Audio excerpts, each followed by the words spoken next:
Sunod-sunod na lagabog ang kanilang narinig mula sa pinasukan ng 4 na lalaki. Nagkatinginan silang triplets sa kaagad na tinungo kung saan nanggaling ang tunog. Nabungara ng 3 lalaki na halos hindi magkanda-ugaga sa pag-aayos ng bahay nila, gawa ng katatapos lang na engagement party ni Luna at Rodel. Bilis na, anang pa na tila nagmamando ng Kaydite, mabilis namang tumalima ang mga lalaki, na hindi alam ang uunahin sa daming utos ng kanilang commander. Papa, agaw pansin ni Bindang sa atensyon ng ama. Lumingon naman ito sa kanila. Papa, anong ginagawa mo? Dagdag na turan ni Bindang. Di ba obvious, minamanduhan silang mag-aayos, anang ama sa kanila. Papa, they're tired, let them rest, anang naman ni Diana na tila awang-awa sa kasintahang si Diego.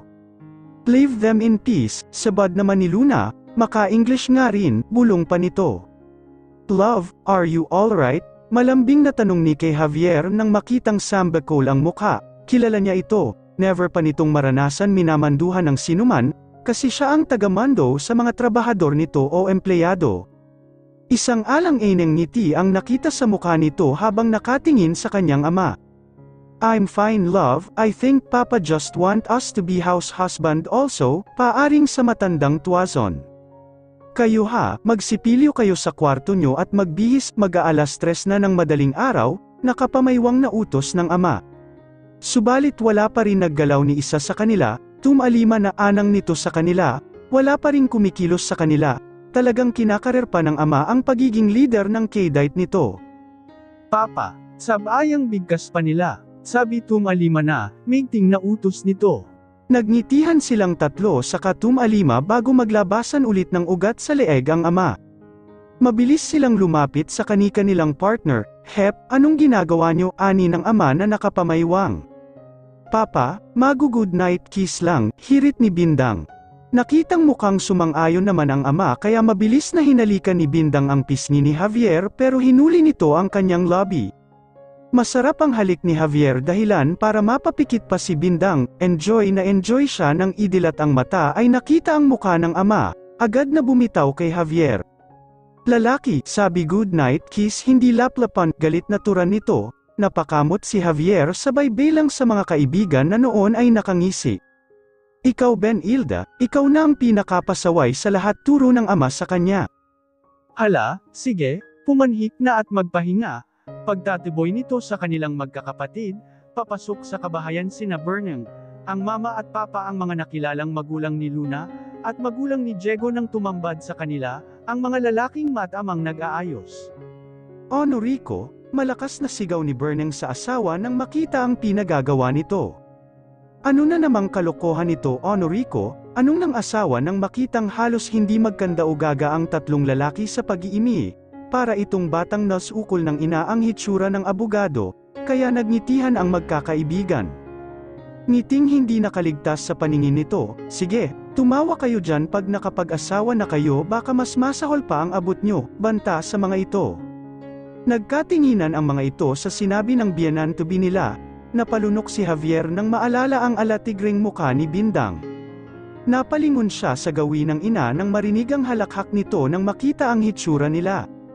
Naman, si mama naman, mukhang tuwang-tuwa pa habang nakikitang nahihirapan ang Unico Iho niya inis na turan sa sarili. Nako, bala buti naman at masunurin pala itong anak ko. Mula kasi ng Mat-Ulian at Nanggamates ay hindi ko na nagawang pasunurin, tawang-tawang saad ng ina. Nakitang nakangiti na ang mga kaibigan sa sinabi ng mama niya. Mama naman, ano namang kinalaman ng pagpapatuli ko dito, maktol sa sinabi ng ina na lalo pang nagpahagalpak sa mga naroon.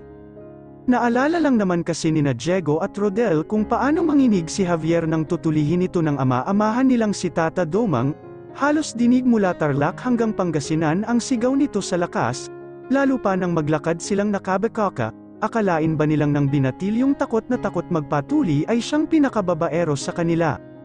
Tawanan ang lahat maliban kay Ginang Tuazon, hindi maialis sa mukha ang pagkabahalang bumabagabag rito.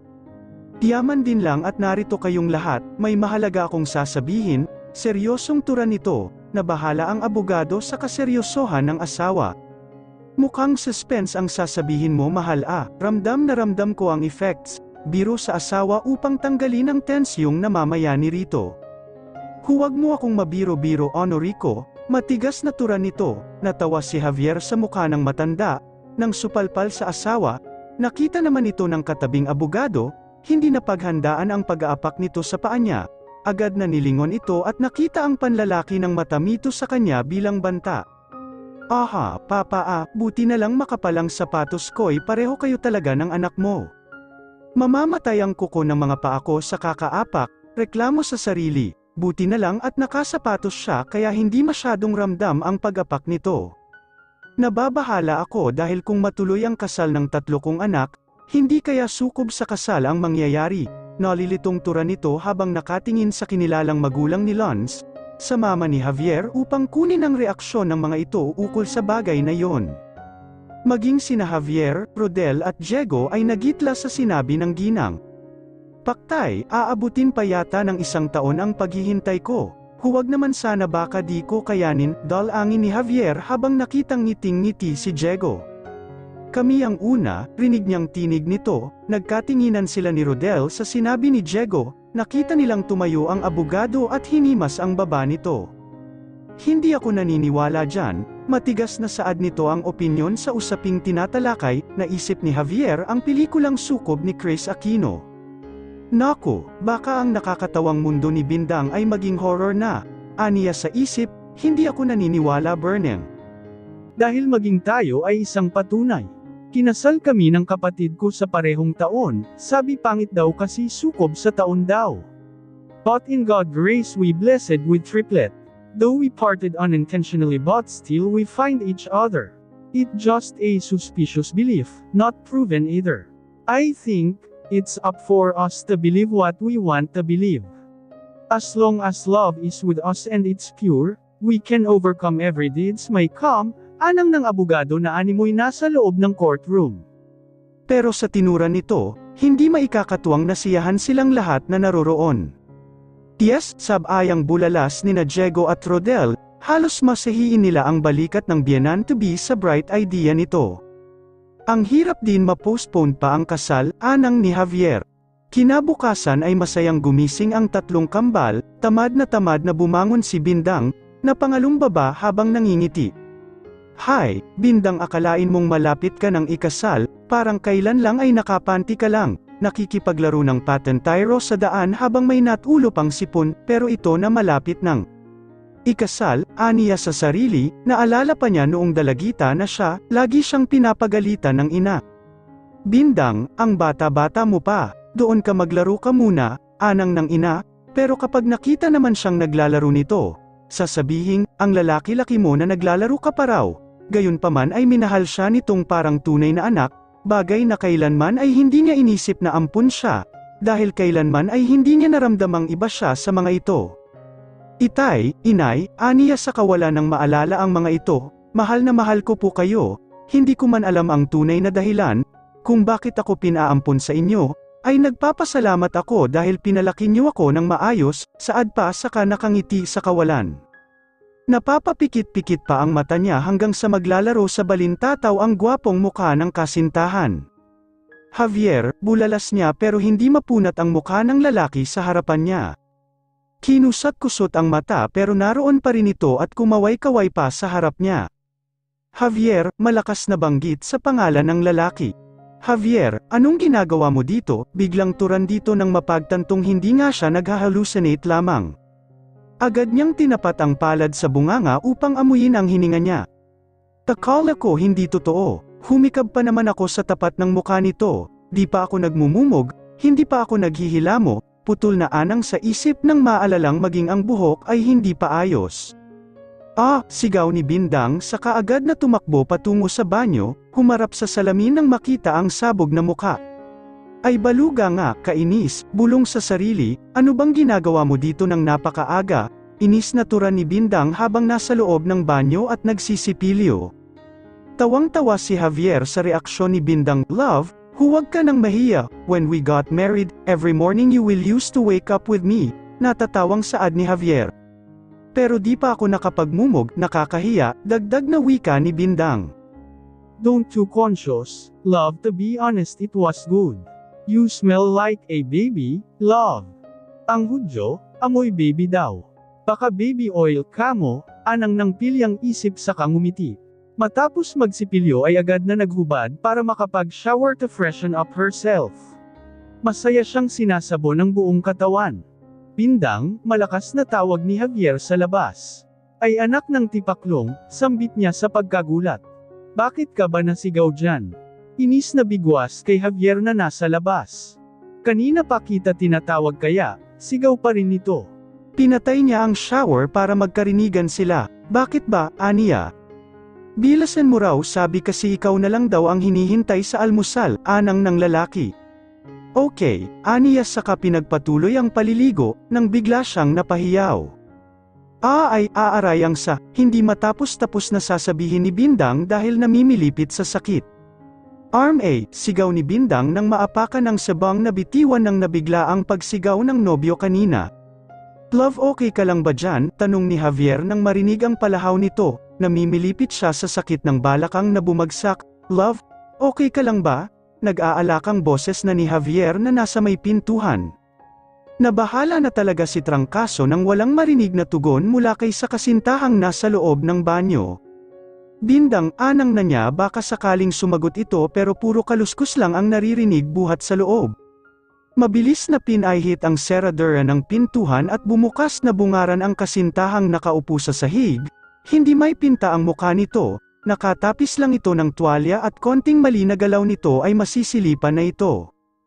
Agad na dinaluhan ito. Kinuha ang isang tuwalya at binalot pa rito.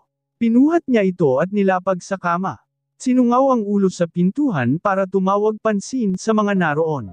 Halos magkukumahog na pumunta sa kwarto ni Bindang ang mga ito. Nauna na ang ama nito. Ano na namang kabulastugan ang ginawa mo, lalaki? Anitong baling sa kanya. Naman, papa, ako agad ang salarin, mag-imbestiga ka kaya muna, maktol sa isip. Anak, okay ka lang ba? Alalang tanong ng ina nito. Naminilipit pa rin si Panyang, masama yata ang bagsak ng balakang niya. Nabalian yata ako, pilipit na turan sa mga ito. Pinuntahan ni Luna sa banyo at nakita ang napisat na sabon, saka nagtinginan. Ano yan, ang usisa ng ama na nakasilip na rin pala sa banyo. Ay ang tanga namang sabon niyan, bakit hindi siya tumabi alam ng maapakan, anang nito.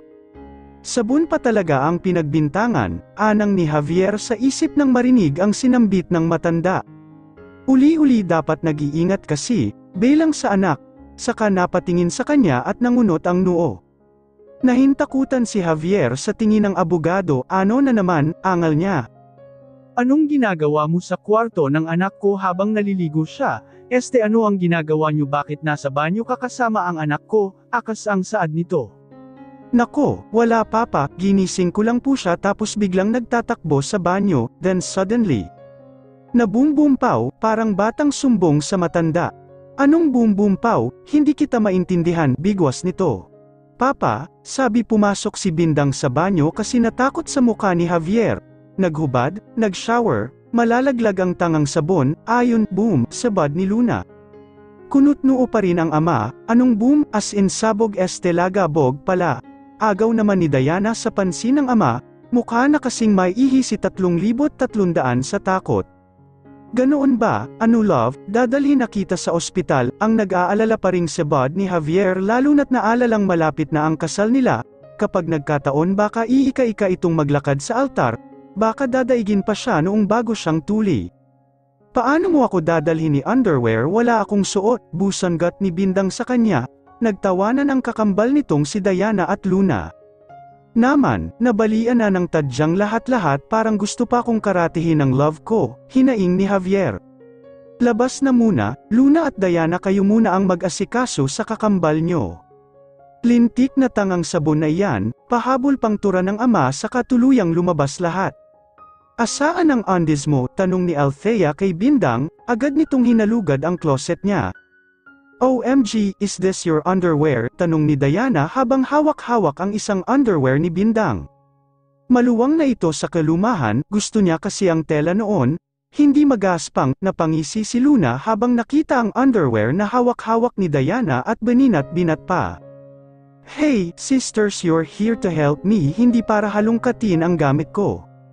Maya-maya ay nanlalaki ang mata ni Diana habang hawak ang pair of undies na bago. Oh, don't tell me Javier buy you this, bit-bit ang pares ng underwear. Napatango siya, really, he knows your size, oh my gulay, karne na lang ulam na. Sabad ni Luna nang makita ang napapangisi na ring si Bindang. Araay, anang ni Bindang habang sinusuot ang underwear nito habang nasa loob ng kumot nito. Dahan-dahan lang kasi, ani ni Luna, mabuti na lang ay wala daw nabaling buto sa findings ng doktor na samuri sa balakang ni Bindang, medyo makirat lang daw gawa ng masyadong nabugbog sa malakas na pagkakabagsak. Next time mag-iingat kasi, pasaring ni Javier sa kasintahan, habang silang dalawa lang ang nasa kwartong laan para sa babae.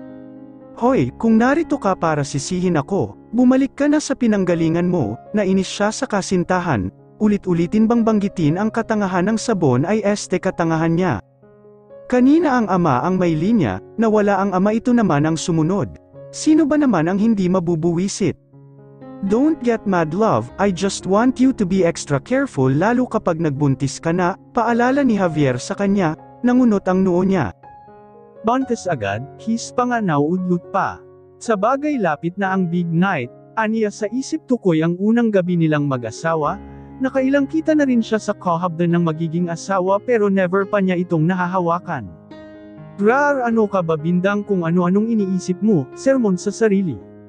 Hindi rin nagtagal si Bindang sa ospital, sa araw ding iyon ay nakauwi siya, ngayon ay baliktad na ang sitwasyon kung noon ay siya ang alalay ni Boss Javier niya.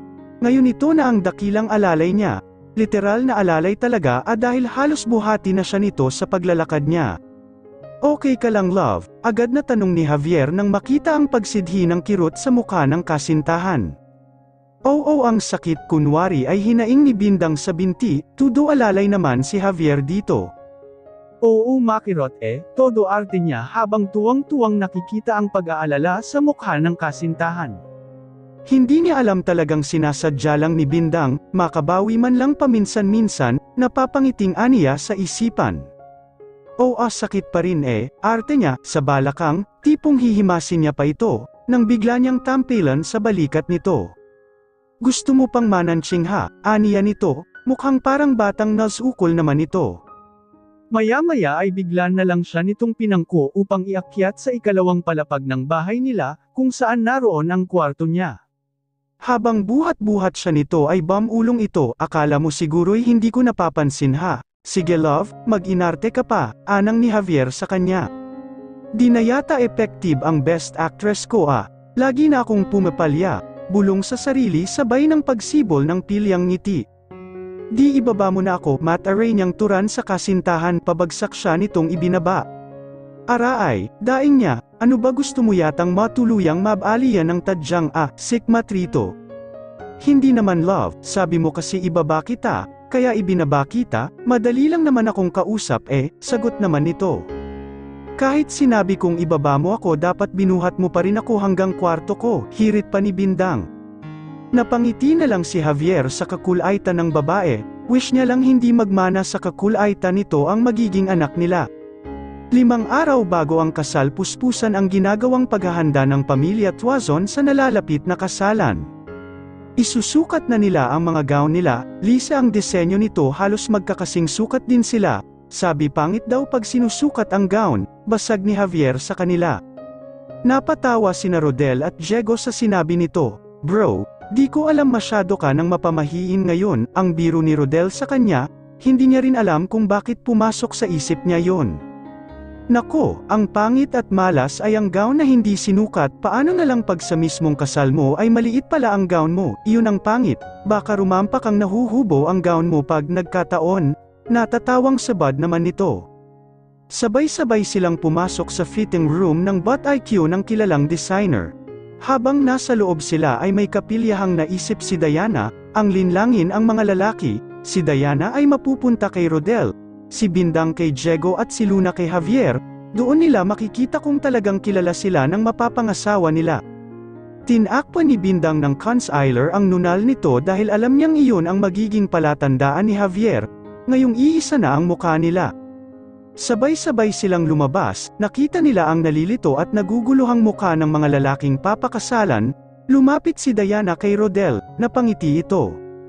Samantalang lumapit naman si Luna kay Javier at walang choice si Diego kundi lapitan siya, matiim na nakatingin ito sa nakangiting mukha niya na animoy ng aarok. I know I'm pretty so stop staring me like that, aniya na ginaya ang pananalita ng kambal na si Diana, talagang labas ngala sa English niyang sosyal. Maya-maya ay napansin niya ang paghapit nito sa kanyang baywang. Nakita rin niyang kinakarer ni Diana ang pagpapanggap bilang Luna kay Rodel. I know you're not Diana, bulong ni Diego sa kanya.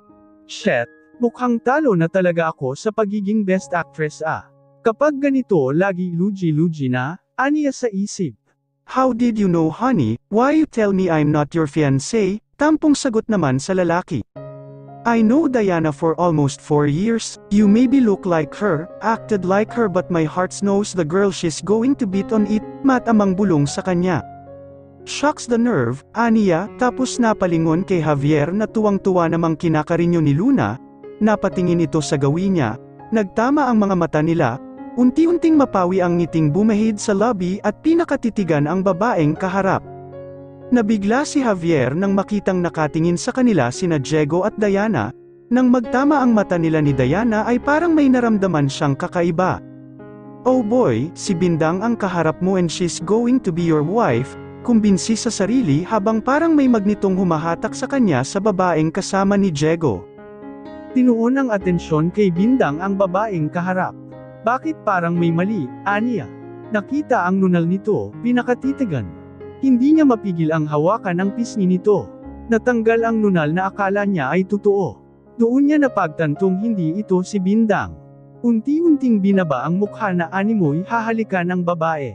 Nakita ni Bindang ang pagbaba ng mukha ni Javier sa mukha ng kambal na si Luna, nabahala rin ang kakambal sa tangkang paghalik dito, pero hindi sa labi tumapat ang labi ng lalaki kundi sa tainga nito.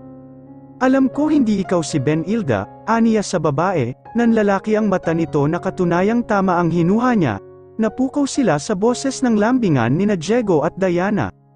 Magaling si Diana pang best actress ang dating kaya hindi napapansin ng lalaki na hindi ito si Luna, naiinis na si Luna dahil si Rodel na lang ang hindi nakakahalata.